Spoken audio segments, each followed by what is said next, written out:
C'était ça. Et l'exemple a été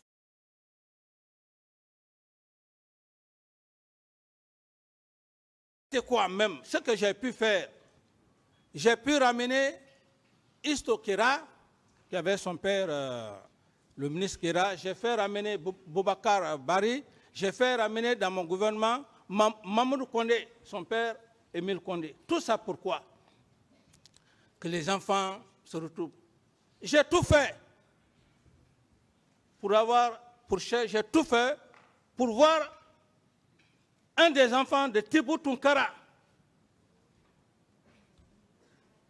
Parce que ces enfants, j'étais à l'école primaire en ce moment, je sais ce qui s'est passé. Mais en vain. Alors c'était ça ma vraie philosophie, Monsieur le Président.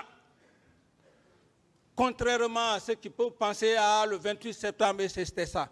Quand on est chef, chaque chef a sa stratégie. Barry III, je ne l'ai pas connu. Mais tous ceux qui se réclament aujourd'hui des grands experts comptables, qui a fait le plan comptable guinéen? C'est cet homme-là. Pour ceux qui ne le savent pas. Est-ce que la nouvelle génération pense à ça? Non. Les gens sont là simplement, c'est le butin. Bref, ça c'était, je disais... Maître, s'il vous plaît, maître, c'est fait la troisième fois. Laissez M. Camara parler tranquillement. Voilà. Et respectez surtout la convention qui a été entre tout le monde, s'il vous plaît. Voilà, je le disais tant. Rejoignez votre place. Je disais, Monsieur le Président, les vrais événements du 28 septembre, c'était avant. Mais pourquoi le communiquer? C'est important. Et le 28 septembre n'a jamais été férié, depuis l'indépendance jusqu'à nos jours. À ma connaissance, c'est toujours le 2 octobre. Et les autres compagnons, allons-nous toujours passer dans la confusion?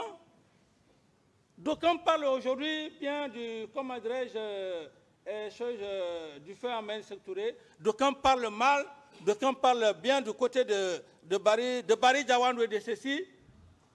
C'était ma philosophie, Monsieur le Président, et je l'assume. Si l'occasion me permettait, j'allais le faire. Les enfants de Barry Djawandou, de Baldé Ousmane, premier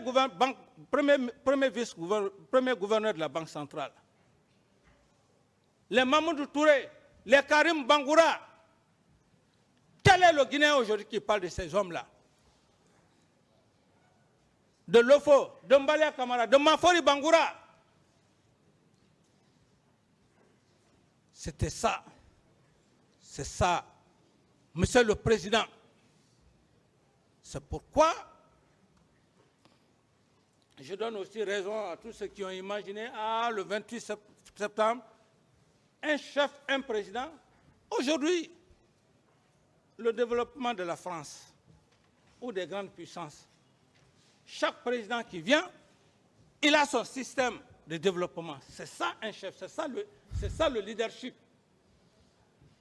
C'est ce que je voulais montrer aux Guinéens, Monsieur le Président.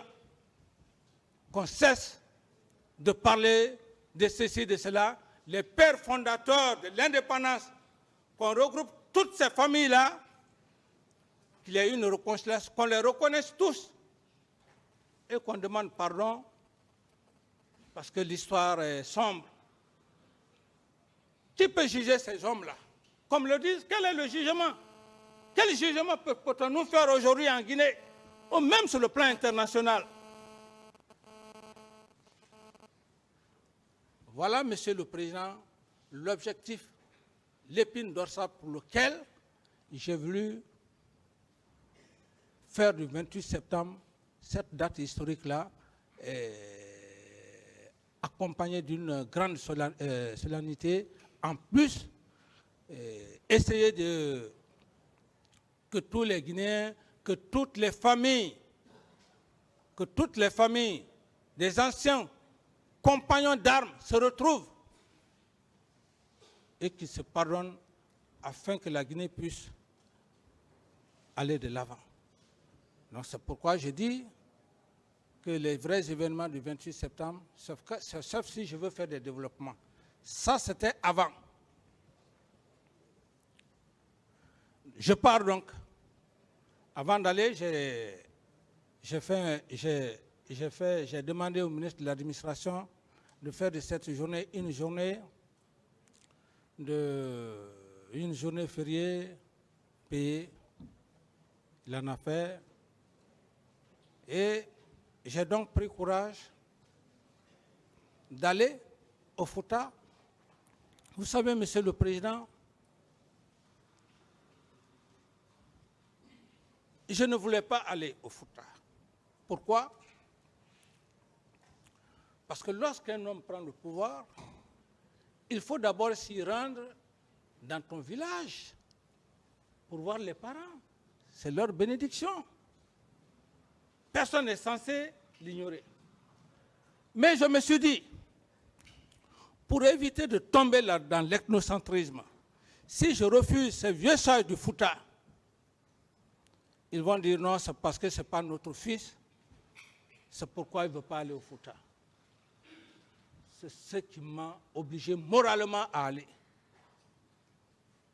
Et donc, l'objectif pour lequel je m'étais assigné ne pouvait plus avoir lieu. Donc, à l'abbé, une réception vraiment très enthousiasmée,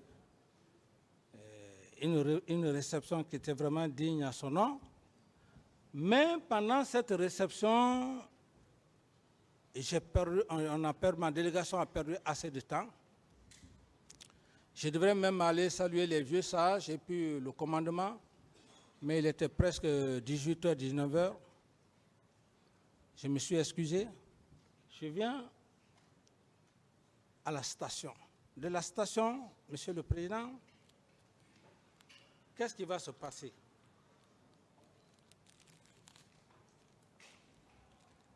On met du gasoil dans mon réservoir, dans le réservoir de ma voiture, à la place de l'essence. Donc il fallait tout vider. Le temps de vider, nous sommes rentrés tard dans la nuit du 28, Monsieur le Président. C'est-à-dire tard, 27, on est à la station, on quitte là-bas. Avant qu'on ne vienne à Conakry, il était déjà 0h, ça veut dire on est maintenant dans 28. On rentre aux environs de 0h, 1h, si j'ai bonne mémoire. Alors, Monsieur le Président, on rentre. J'ai vu les vieux sages assis. Parce que avant le voyage, ces vieux sages, en rapport avec le porte-parole des leaders politiques à l'époque, M. Jean-Marie Doré, alors ces hommes, j'ai vu les vieux sages assis quand je suis rentré au salon. Monsieur le Président, tellement fatigué, physiquement, 2 jours vous le faites sans même prendre un bain. Fatigué, Moura, vous ne dormez pas. Je rentre, je vois les vieux sages assis au salon. Je ne pouvais pas tenir physiquement, moralement. Je rentre. Je n'ai même pas eu le temps de prendre mon bain. Je vais directement au lit. Je dis donc, comme ça, demain le matin, je vais faire ce que je peux. C'est dans cette circonstance, Monsieur le Président, je reste même pas plus d'1 heure de temps. Il y a Feu Joseph Makambo qui est venu. Il est venu, il a tapé la porte. J'ai dit, c'est quoi? Il me dit, ah, il me dit ce qu'il voit. Il dit que semble-t-il que les leaders politiques veulent faire leur marche. Alors, je me suis dit, bon, certainement, si j'appelais M. Sidya Touré, ça pouvait marcher. Alors, j'essaie d'appeler. D'abord, j'ai demandé, je ne sais même pas à l'époque laquelle personne j'avais demandé son numéro. Je lui ai dit, bon, je voulais appeler un des leaders. Qui a le numéro de Sidya directement? Et puis, j'ai appelé un peu comme M. Sidya. Alors, j'appelle M. Sidya.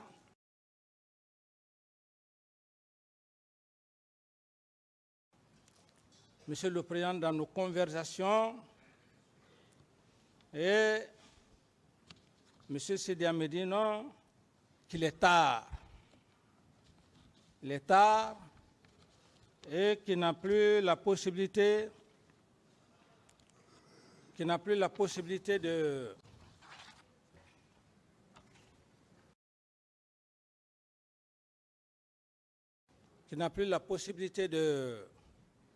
de regagner les autres.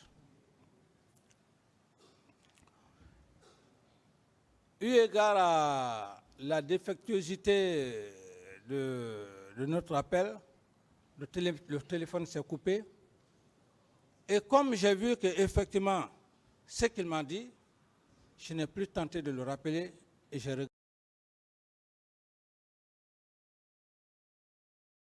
regagné. J'ai repris mon sommeil. Je reste là, Monsieur le Président.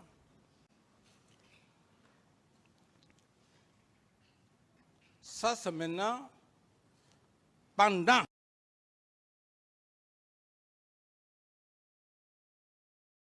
Parce que j'ai parlé de après. Après, pendant. Puisque pendant, on est maintenant dans 28. Mais sinon, pratiquement, bon, on peut toujours dire que c'est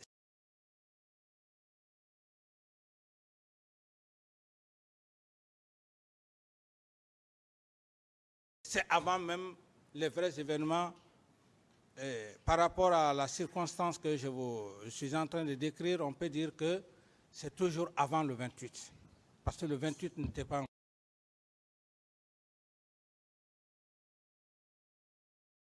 encore là.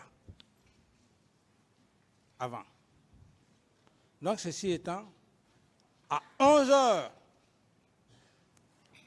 pendant 10 heures, 11 heures, Joseph Makambo vient me dire, ah, il paraît qu'il y a une grande manifestation